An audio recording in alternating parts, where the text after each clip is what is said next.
Faris pergi Waalaikumsalam. meeting, kamu memang macam tu. Naik room orang, cakap, kacau, pergi meeting. Lepas tu naik pula. Dah banyak kali lah kau punya I style, know kau him. punya I know cara him tu very kita well. tahu. Pakcik Syafri. I know him very well. Because I've been before last year punya last year PRU untuk parlimen kan, dia ada naik dekat satu live tu, I bantai dia betul turun. I mean dia tak perasan I lah tu, it's okay lah. Tapi dia dah cakap, dia kata dia dah habis RM100,000 untuk selamatkan MAS. Dan dia nak suruh Datuk Seri Anwar. Actually Datuk Seri Anwar has nothing to do with siasatan ke apa. Itu SPRM yang punya kerja. Janganlah mislead sangat. Tolonglah jangan mislead sangat, Faris.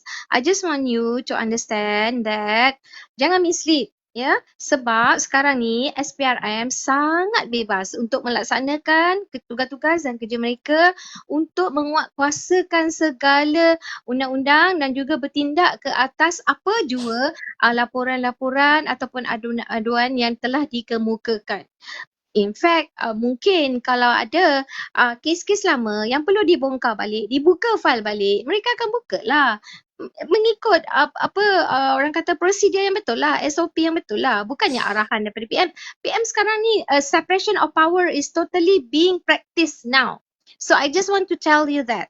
So I hope you understand, okay? It's not like those days di mana bila Tun M sebagai PM, dia kawal everything. Polis dia boleh arahkan. Dia boleh suruh polis, okay, ni orang-orang reformasi ni masa dia buat reformasi punya perhimpunan ni, sembuh dengan gas pembedah mata, sembuh dengan ISC. Itu ya. Sekarang ni tak. Sekarang tak ada. Kalau ya kan, rasanya dah lama dah si gorila ke, si peserabut tu ke, siapa rambut palsu ke, dah lama ke dalam tanpa bicara ya, sebab dah banyak dah bukti-bukti fitnah tu sangat kuat. Tapi dia tak macam tu. Dia ada separation of power. So you have to understand that. Tolonglah faham. Jangan mislead. I don't want it to be misled. Okay?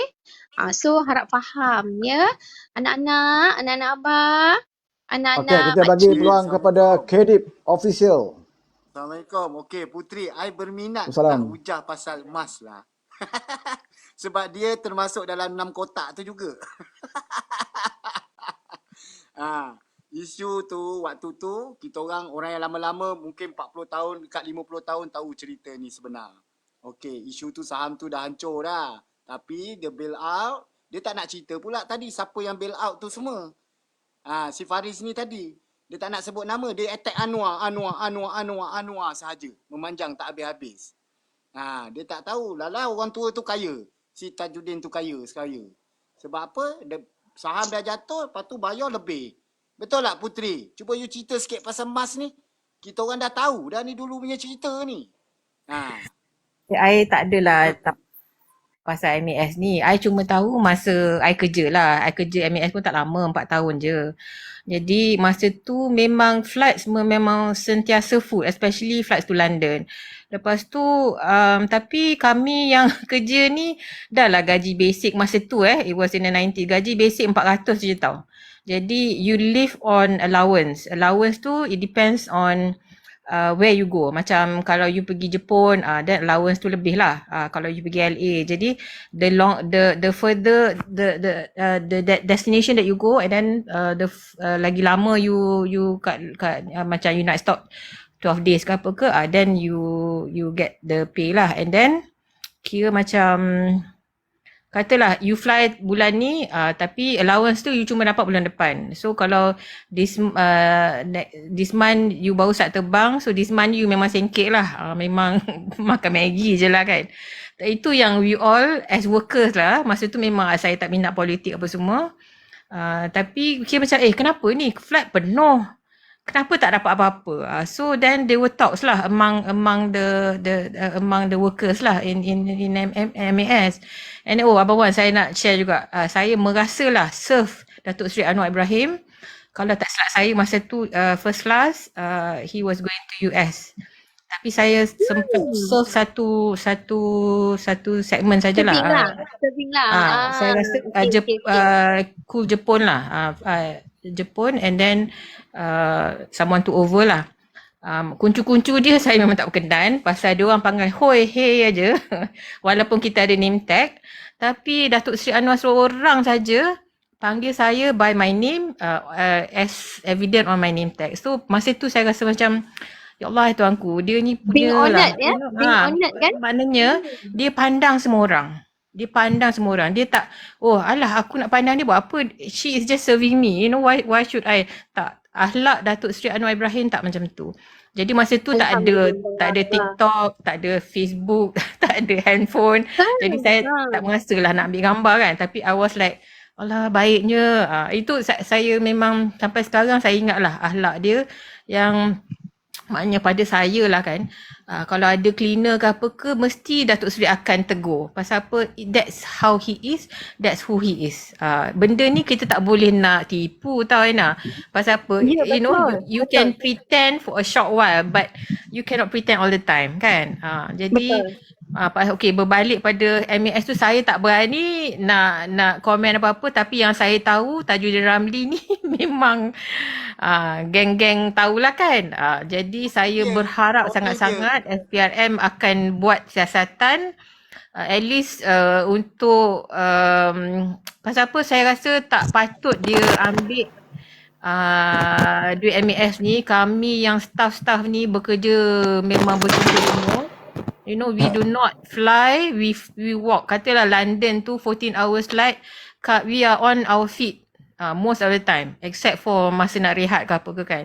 Jadi saya rasa tak patut yang kaya ni, I mean he's set for life, tapi kita yang kerja ni you know, harapkan EPF. EPF pun kalau MAS tak banyak lah, pasal apa, your basic pay is not much.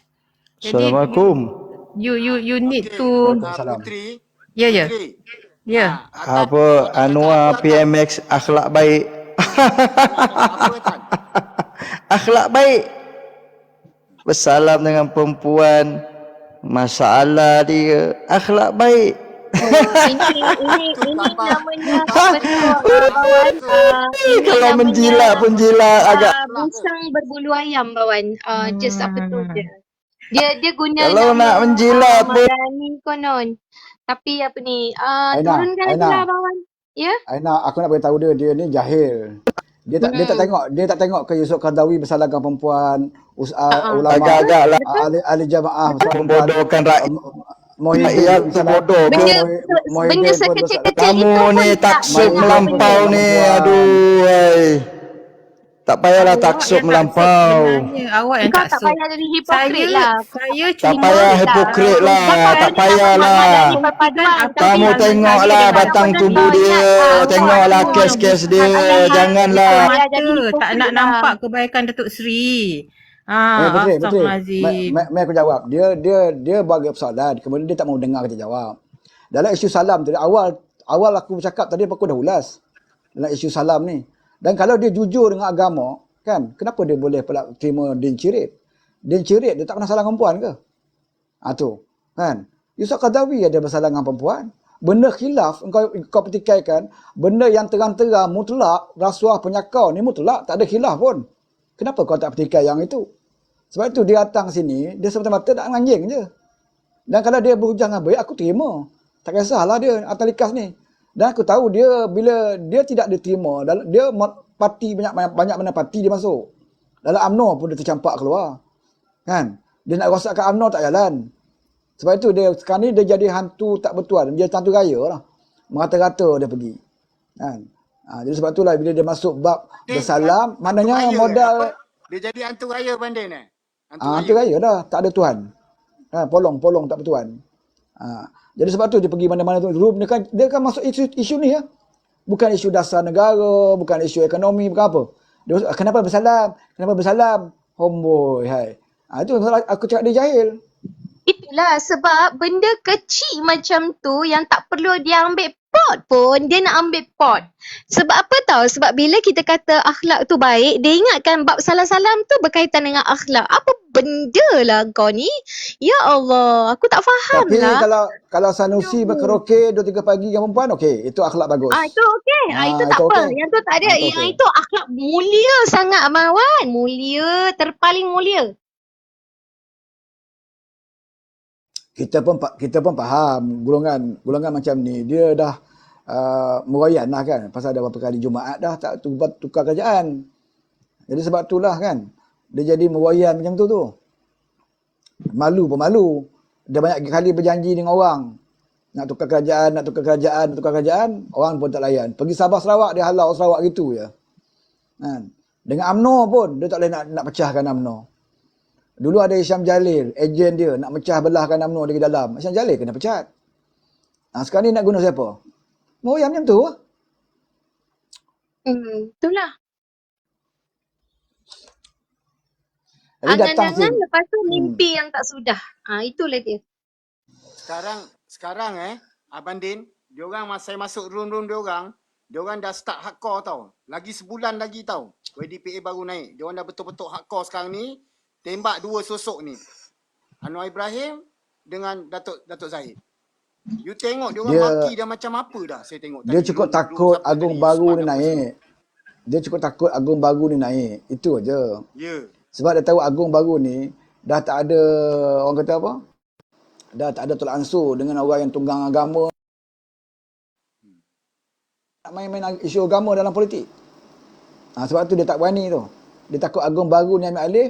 Habis modal lah dia. Nak main isu kaum tak boleh. Nak main isu agama tak boleh. Kena pula Agung sekarang ni puji pula Menteri DAP perform. Ni lagi menyusahkan hati dia. Lagi dia panas ke? Kena pula Agung kata kalau boleh dia nak jaga SPRM bawah dia. Lagi dia takut. Abang Wan dengan Puteri. Dengan Kedin. Dia kata Tun bukan Tun seorang je. Ada lagi Tun. Tak kira lah umur 100 tahun pun. Apa maksud Agung? Betul. Apa maksud dia? Yang tu dia takut tu. Dia menyindir lah tu. Tak, ini pengetahuan Abang Din. Saya bangsa Johor. Tuanku dia memang kiasan. Kiasan dia dalam mencocok jarum. Kita tahu. Dan peluang dia nak tebuk atap waktu Agung baru cukup memang takkan dapat. Sebab dia akan guna kuasa sebagai Tuan Agung untuk melantik Perdana Menteri. Kan? Jadi peluang kau nak tebuk atap tu memang tak ada chance lah. Kau tengok masa dia jadi dia Sultan Johor kan. Sewaktu mula-mula UMNO mencalonkan tu Menteri Besar. Siapa nama tu? Hasni kan? Sebagai Menteri Besar. Tapi Agung tak setuju. Agung setuju dia nakkan pada on. Dia gunakan kuasa dia. Dia guna kuasa dia betul. Dia sebagai Sultan, orang yang melantik Menteri Besar. Walaupun UMNO mencadangkan, kan, majoriti UMNO kata dia nakkan Hasni. Tapi Agung tak nak, dia nakkan on. Jadi macam itulah dia akan buat bila jadi Agung besok. Jadi peluang nak tebuk atap, nak beli-beli orang ni memang tak ada chance lah. Dia gini saya bagi tahu tuanku dia adalah seorang, dia sendiri declare, dia seorang perfectionist. Dia kena faham tu. Kesempurnaan tu dia betul-betul jaga. Betul. Perfect. Berapa orang pimpin DAP dia puji? Hanayo. Kemudian Komeng yang orang benci tu, yang ramai orang Melayu kata Komeng ni resis lah apa kan. Agung tengok kata Komeng ni perform buat kerja. Ada satu kes tu yang Agung komplain satu rumah flat. Kotor ke apa tu tak terurus kan. Hari ni Agung cakap besok tu Komeng terus bertindak. Tengok. Sebab tu dia puji menteri-menteri daripada DAP ni pantas buat kerja. Dia dengar je aduan terus pergi buat. Jadi orang yang ada Agung yang meyakini kepada pemimpin DAP ini menyusahkan dia orang. Diorang dah betul terdesak Bang Wan sekarang. Diorang dah betul terdesak ni. Betul-betul you masuk room dia orang, maki Hamon PMX gila-gila punya. Abang saya masuk pening Saya dah aku kena pagi tadi. Aku masuk room dia orang, mula-mula okey lah kan. Kita cakap baik, dia hujah dengan baik. Tapi bila dia tengok dia tak boleh pergi dengan hujah kita, dia dah mula dah. Kan? Ini masalah dia kata. Orang PH ni bela sangat DAP, dia dah main isu tu. Kan? Dia mula-mula dia buat tajuk tu je. Tajuk yang Kit Siang tu. Kit Siang kata bukan Melayu menjadi PM tu kan. Dia bincang. Aku kata dia, apa kesannya ucapan Kit Siang? Kit Siang bukan orang politik, dia dah bersara. Dia bukan pemimpin DAP lagi. Kan? Dia nak cakap apa pun tak ada nilai. Bahkan tidak pernah dibincang pun dalam parti DAP apa yang disebut oleh Kit Siang. Kan? Dalam DAP pun tak bincang, jauh sekali dalam Parti Harapan, jauh sekali dalam Kajian Perpaduan tak bincang pun bab tu. Bahkan Anwar jawab dengan tegas. Dia kata Perdana Menteri Malaysia tetap akan Melayu. Itu Anwar jawab. Kan? Anwar jawab dengan tegas. Walaupun Anwar tahu dalam perlembagaan tu memang betul apa Kit Siang sebut. Kan? Dalam perlembagaan tak menyatakan mesti Melayu, tak ada dalam perlembagaan tu. Jadi benda yang Kit Siang sebut tu betul. Cuma bagi kita tak setuju sebab tidak ada kebijaksanaan dia bercakap. Tidak bijak dia bercakap. Dalam keadaan orang main sentimen kaum, Kit Siang menyatakan benda itu jadi nampak tak bijak. Kan? Walaupun benda dia cakap tu betul, dan ramai pakar perlembagaan kata apa yang Kit Siang sebut tu tidak salah. Betul. Kan? Cuma dari segi convention dia, daripada kita merdeka sampai sekarang, semuanya Perdana Menteri kita adalah Melayu Islam. Sebab kita dilindungi oleh raja-raja. Yang menentukan pelantikan Perdana Menteri itu adalah Agong. Masuk akal tak kita Agong nak letak orang Cina bukan Islam jadi Perdana Menteri? Tak masuk akal lah.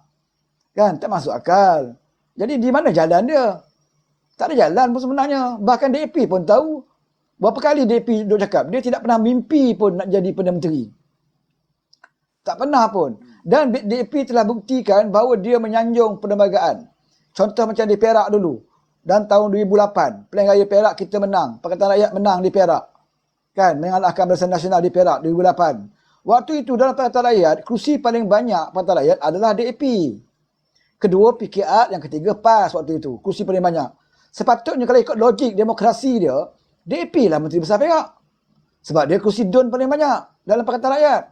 Tetapi DAP tidak menamakan pun calon daripada parti dia.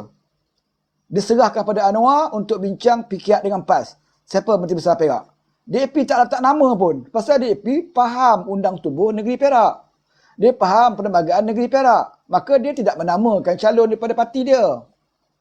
Walaupun dia kerusi banyak. Maknanya DAP akur. Dia faham, dia tak nak. Kan? Dia bagi kepada peluang Anwar menantik Menteri Besar sama ada PKR ataupun PAS. Waktu itu Anwar putusan buat Binizar daripada PAS jadi Menteri Besar. Walaupun PAS kursi jauh lebih sikit daripada keadilan. Tetapi Ya, betul. Binizar ni orang yang dilihat berketerampilan, berpendidikan tinggi. Maka Anwar nak dia jadi Menteri Besar. Jadi jadi ini bukti menunjukkan bahawa DAP faham. Dia tak kemaruk pun macam kita ni. Kemaruk sangat. Sampai tebuk atap apa semua nak jadi ketua. DAP faham. Selepas PRU 15 kau tengok. Waktu masa tu nak tak tahu siapa nak tubuhkan kerajaan. Betul tak? Waktu itu terbuka parti-parti untuk bergabung. Dan ada rundingan di antara PH dengan Barisan Nasional. Kan, rundingan dibuat. DAP apa statement DAP? DAP kata, kalaulah PH bersama Barisan Nasional ini bergabung, DAP bersetuju. Dan kalaulah sebab DAP menyebabkan UMNO berat nak bersama dengan PH, kerana DAP ada, UMNO berat nak terima Anwar, DAP kata kami bersedia untuk tidak berada dalam kabinet. Bayangkanlah. Kami bersedia untuk tidak berada dalam kerajaan dengan syarat Anwar Perdana Menteri. Tu DAP bagi. Kalau kerana kami lah, UMNO berat nak bersama. Kerana adanya DAP ni, UMNO berat nak bersama dengan kerajaan. DAP kata kami sanggup tak jadi menteri. Ya, tu Anthony Tak Loke. apalah. Anthony Loke. Anthony Loke sebut. Kami sanggup tak jadi menteri tapi dengan satu syarat saja. Kami nak Anwar Perdana Menteri. Bermakna dia tak kemaruk kuasa ni. Kalau itu pun hak dia, walhal kerusi dia lagi banyak pada UMNO. Kerusi DAP lagi banyak. Ya, Tapi sekarang dia- ni pun sekarang ni pun Abang Mohan, sekarang ni pun kalau ikutkan lah kalau ikut kerusi, memang DAP lah ya untuk calonkan dia punya adun yang Melayu yang menang kalau ada dekat Perak tu untuk jadi MP, tapi dia tak nak. Dia tak Dia nak. tak even calonkan. Di peringkat persekutuan pun, kerusi dia lagi banyak daripada UMNO. Tapi menteri kabinet UMNO lebih banyak daripada DAP. Menteri. Betul. Betul. Sebab Cuma tu isu yang dia- Sekarang Bawan, sekarang dah penambahan satu lagi menteri naik. UMNO dapat kan? BN dapat kan sekarang. betul. Penambahan satu lagi. Sebab itu DAP kita tengok, kita yang bersangka buruk dengan dia. Kan? Dia tak pernah, sejak sejarah lagi tak pernah pun dia meletakkan nama dia sebagai calon Perdana Menteri. Kita ni nak takut-takut orang. Macam semalam aku masuk room tu, dia cerita, oh ni dah 2/3 majoriti ni, besok persebadan semula, ini peluang DAP nak jadi pemerintah, kan, dia main isu tu. Walhal persebadan semula yang terakhir berlaku zaman dia, BN kuat waktu itu. BN kuat waktu itu, masa tu persebadan semula kawasan, masa itu MCA menyokong kuat. Kaum Cina waktu itu menyokong kuat Barisan Nasional. Jadi menguntungkan dia. Tetapi bila kaum Cina dah swing, sokong kepada Pakatan Rakyat atau PH, lepas itu, sepanjang semula itu makan tuan balik. Kan, Cina banyak kursi parlimen, Cina menang. Siapa silap? Silap kamu juga dulu buat sepanjang semula. Kerana kamu yakin kaum Cina akan sentiasa sokong kamu. Tiba-tiba tak sokong dah. Jadi sekarang ni, kau nak kata kita nak rancang benda tu. Takkanlah sebodoh itu kita saja-saja nak buat sepadan semula, konon-kononnya nak bagi kaum Cina untuk jadi Perdana Menteri. Tapi perancangan tak masuk akal. Kawan, perancangan semula ni pilihan raya punya ni kan. Kan? Dia mau tu Dewan Undangan Negeri ke ataupun parlimen sekarang lepas ni? Kalau ikutkan bab kata Anwar, sepadan semula parlimen ini syarat dia tidak kurang daripada 8 tahun. Dan kalau ikut syarat itu, tahun 2016 boleh buat. 2016 ni time nak pilihan raya dah. Kan? Time nak pilihan raya dah. 2026 time nak pilihan raya dah. Itu syarat. Kadang kalau dibuat time itu, tak sempat nak guna juga untuk pilihan raya. Sebab nak kena bawa dalam parlimen, berapa minggu pula dah bahas. Kemudian nak luluskan, betul bawa ke Dewan Negara, bahas kat Dewan Negara, kemudian nak watakan. Memang takkan sempat untuk PRU 16 sepanjang semula tu. Sebab tu Anwar kata tak timbul langsung isu tu. Jadi sebab itu jangan dia mainkan. Tapi kalau SPR, dia ada dia punya calculation ke berapa lebihan tu? Contoh 100,000 kawasan parlimen tu, maknanya dia kena pecahkan lebih 100,000. Ada ke dia punya ni? Dia jumlah tak ada. Jumlah tak ada. Cuma dah bagi tahu berdasarkan ada beberapa faktor lah. Pertama, faktor sepadan negeri. Kan? Atas kepentingan sepadan negeri. Yang kedua, atas jumlah pengundi berdaftar. Kalau terlalu ramai. Dan sekarang ni, itu di antara faktor yang boleh diadakan sepadan semula. Contoh Parlimen Kota Raja. Terlalu ramai. Tengok majoriti berapa YB Datuk Seri Mat Sabu dapat. Bangi, Seputih, tak salah. Ya. Lu ramai. Seputih ramai. Dia terover apa ni tau. Overloaded dengan tu. Jadi dia punya jurang tu banyak 200-300 ribu Bangi. Bangi ramai kak. 200,000. Majoriti dia pun banyak. Ya. Dia takut ahli parlimen tidak terbuat kerja lah. Kan? Terlalu ramai sangat. Jadi kebetulan yang ramai tu pula kursi-kursi DAP. Ini yang dia orang takut. Kan? Terlalu ramai tu kursi-kursi DAP itu yang dia orang bimbang. Itu dia orang bimbang. Jadi cakap Abang Wan, Bangi 300,000 penduduk. Bangi. Daftar mengundi. Yang pertama, duit pilihan raya 16 ini, pertama tak mungkin ada sepadan baru. Memang tak sempat buat. Akan datang wallahualam lah kan. Akan datang wallahualam. Dan bila berlaku sepadan semula pula, tak semestinya parlimen baru wujud itu adalah kepunyaan DAP. Tidak semestinya. Sebab rundingan kerusi diadakan dalam Pakatan Harapan. Tetap berlaku rundingan kerusi juga. Bukan boleh bagi-bagi automatik kau duduk. Bukan sepadan baru DAP punya. Tak ada. Rundingan kerusi berdasarkan kepada kota-kota dia kan. Buat apa keperluan.